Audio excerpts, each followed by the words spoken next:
Queridos irmãos, no evangelho que nós acabamos de ouvir, vemos uma discussão de Jesus, ou melhor, um esclarecimento bem claro a respeito da sua missão. Por outro lado, vemos os judeus que queriam um Messias a seu modo, vão contra Jesus e diante de todos os sinais apresentados, diante de todas as palavras, eles ainda insistiam, querendo um sinal do céu maior do que já tinham visto.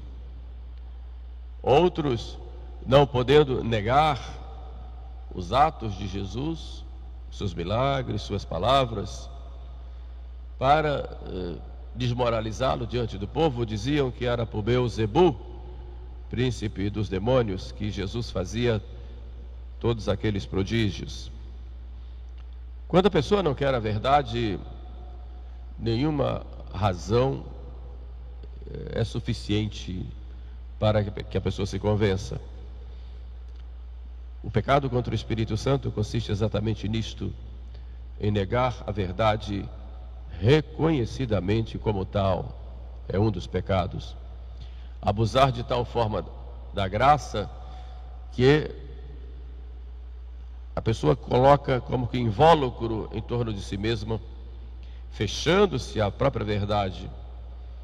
Aí não tem como o Espírito Santo entrar, porque Deus respeita a liberdade humana. E é claro que quando não se quer uma conversão verdadeira, ela não acontece. E o pecado contra o Espírito Santo existe exatamente quando a pessoa rejeita toda a moção do Espírito Santo à penitência, ao arrependimento. A pessoa não quer se converter, embora o Espírito Santo esteja agindo ali. Então peca contra o Espírito Santo. E para evitar isso em nós, a igreja nos mostra o evangelho de hoje, em primeiro lugar, mostrando quem é Jesus. Por acaso Jesus não era como o povo hebreu queria, o povo judeu queria.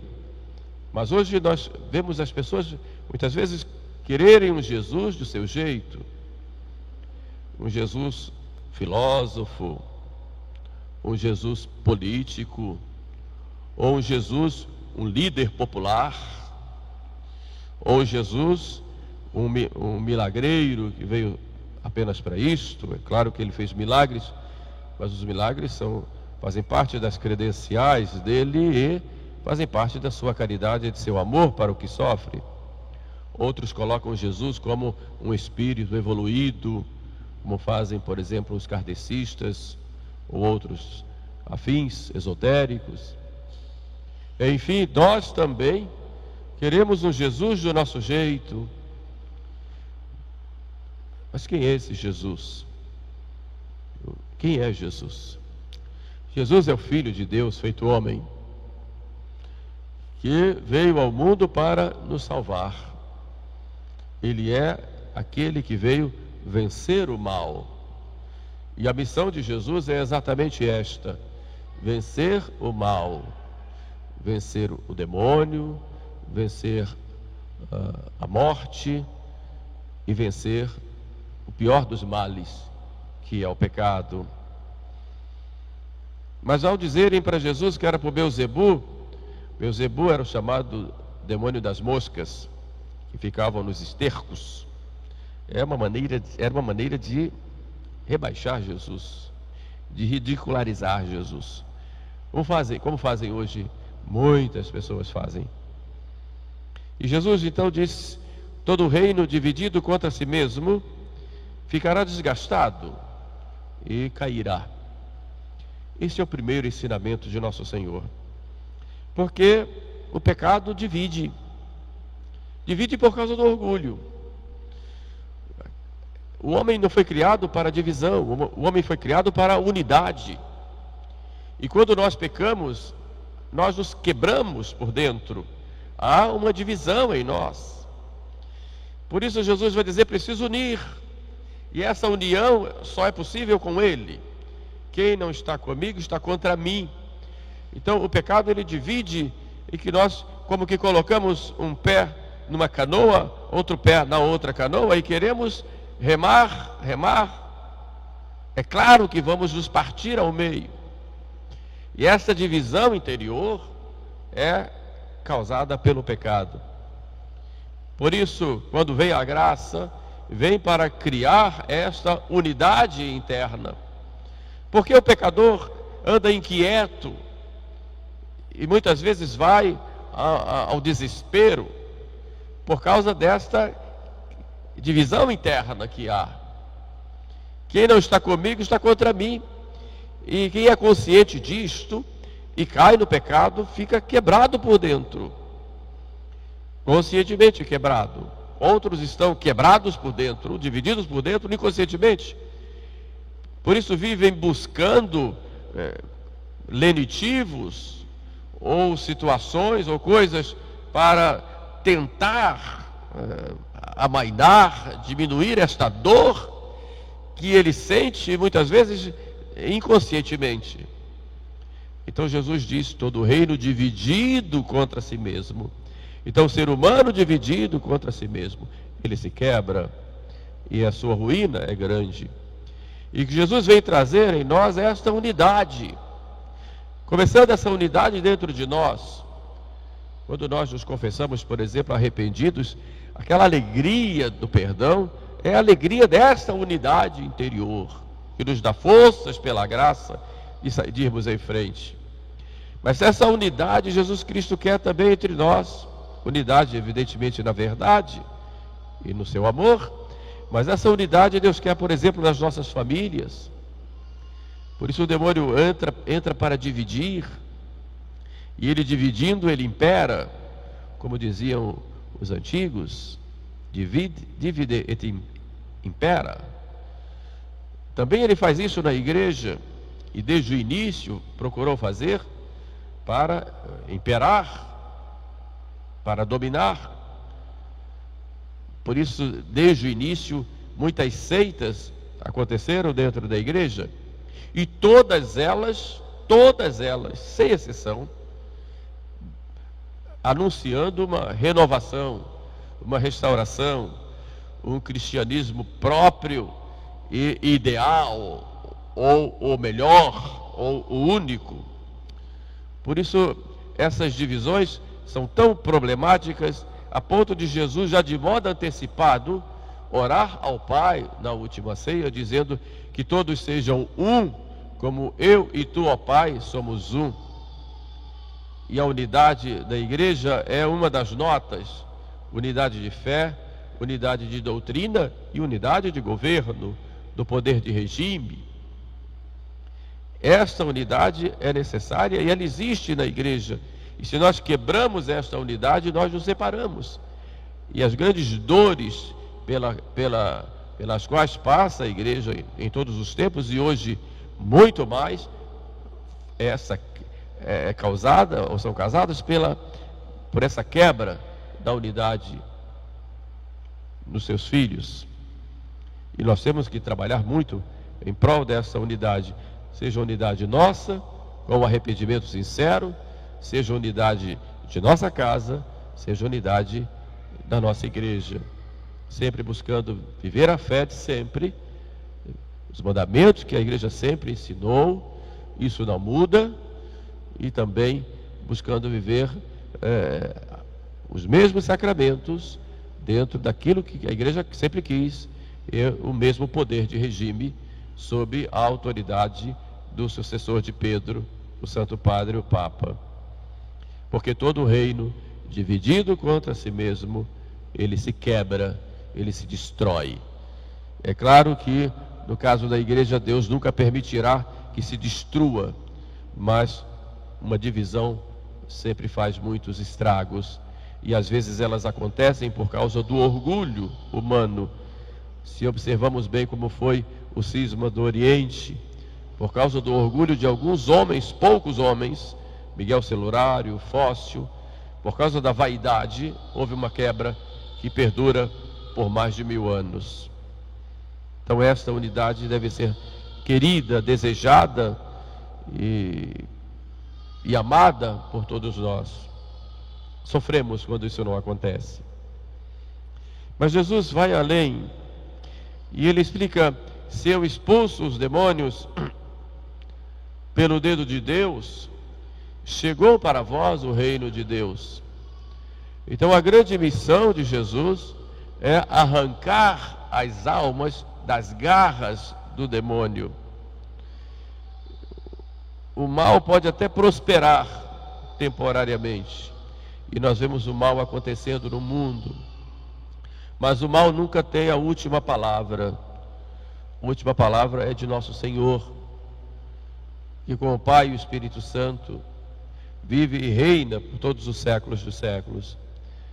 O mal, ele não é um ser, ele é a ausência do bem, e quando o bem chega, ele se acaba.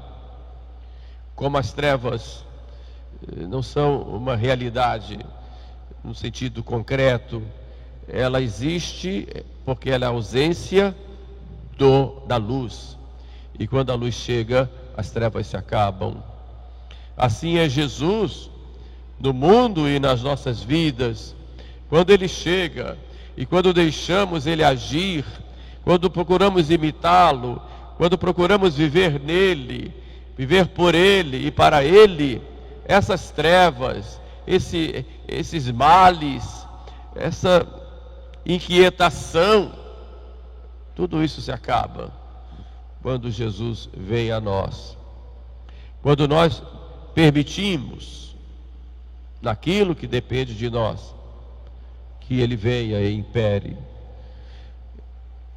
Por isso somos felizes com ele, e longe dele só temos infelicidades. Com ele, mesmo na dor, mesmo no sofrimento, ele impera e o mal se acaba, as trevas se dissipam. E se vivemos no pecado, porque não deixamos Jesus entrar em nossas vidas, porque entre Jesus e Beelzebu, preferimos Beelzebu, entre Jesus e Barrabás, preferimos Barrabás, entre Jesus e um momento de prazer, preferimos um momento de prazer, entre Jesus e um bem material, preferimos a avareza, entre Jesus e o mundo, preferimos o mundo, na vã ilusão de que nós poderemos depois nos converter, e deixamos para o fim da vida, nessa vã ilusão, porque Deus nos dá a graça do arrependimento, mas não nos promete que teremos o dia de amanhã para nos arrepender, embora Ele saiba de tudo que acontecerá conosco. Então, se nós não deixamos que Ele entre com a sua graça e rejeitamos a sua graça, como fez a maioria dos judeus, é claro que a graça sai. Santa Teresa dizia: tenho medo do Deus que passa. Tenho medo do Deus que passa, porque Ele passa. Não quer dizer que Ele não dê a graça, mas a graça vem, e nós muitas vezes deixamos passar. Mas a vida humana é tão difícil, quando se está mergulhado no pecado e no vício, que às vezes nem isso nós percebemos, e nem forças para lutar nós temos. Por isso precisamos muito da graça de Deus, e temos que implorar, chorar, nos lamentar, nos penitenciar, pedindo a Jesus misericórdia. Não me deixes cair, arrasta-me do mal, tira-me do mal, Senhor, porque eu sou pobre, sou miserável.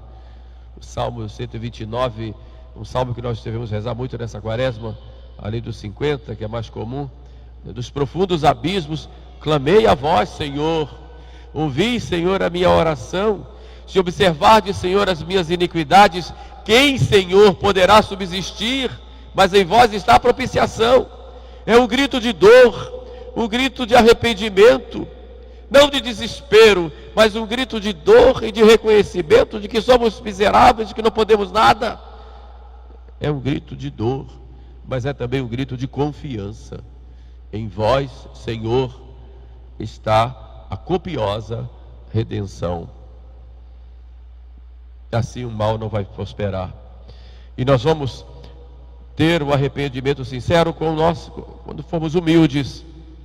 Porque é o orgulho humano que nos impede de nos aproximarmos de Deus.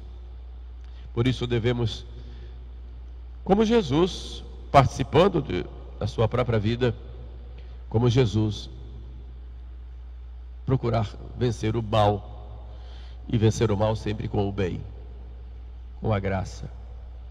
Não carreguemos dentro de nós mágoas, sentimentos de vingança, de inveja, de avareza. Não carreguemos em nós nenhuma maldade. Bem-aventurados os puros de coração, porque verão a Deus. Essa pureza é ter nosso Senhor de tal forma dentro de nós, que nós vamos ver as coisas como Deus vê, com os olhos do próprio Deus. Ao dizer essas palavras, Jesus então é surpreendido, podemos dizer assim, por uma mulher que se levanta da multidão e diz: bem-aventurado o ventre que te trouxe e os seios que te amamentaram. E Jesus responde: antes, bem-aventurados os que ouvem a palavra de Deus e a põem em prática.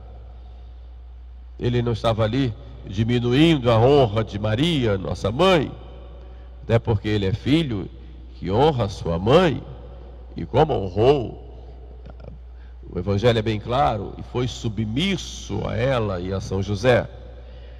Mas Maria é bem-aventurada mais do que ela ter dado à luz a Jesus, mais do que ela biologicamente, falando em termos mais modernos, ter gerado e dado à luz, mas Maria é bem-aventurada porque ela ouviu a palavra de Deus, meditou essa palavra em seu coração e colocou em prática. E Jesus então aproveita ali para dar uma lição àqueles judeus que estavam ali presentes. Ela ouviu a palavra de Deus e colocou em prática, e todos serão bem-aventurados na medida em que esta palavra de Deus tocar dentro de nós, a ponto de ser para nós não só inspiração, mas motor, com a graça, de uma vida diferente, de uma vida nova. Ouvir a palavra de Deus, meditar essa palavra e colocar em prática. Meus irmãos, este tempo de Quaresma é tempo de revisão de vida. É tempo de decisão. Quem não está comigo está contra mim. É tempo de lutar contra nossos pecados, contra nossos defeitos, contra nossos vícios. É tempo de buscar essa unidade interior que só encontramos com Jesus Cristo e lutar com Ele, por Ele, nele, contra todo o mal. Usemos sempre a oração. Com a oração somos fortes. Como dizia o Papa Bento XVI, quem reza nunca está sozinho. Com a arma da oração, da palavra de Deus, que é luz, que ilumina nossos caminhos, e com os sacramentos, especialmente a confissão, que nos restaura, e a Eucaristia, que nos fortalece nessa peregrinação aqui neste mundo.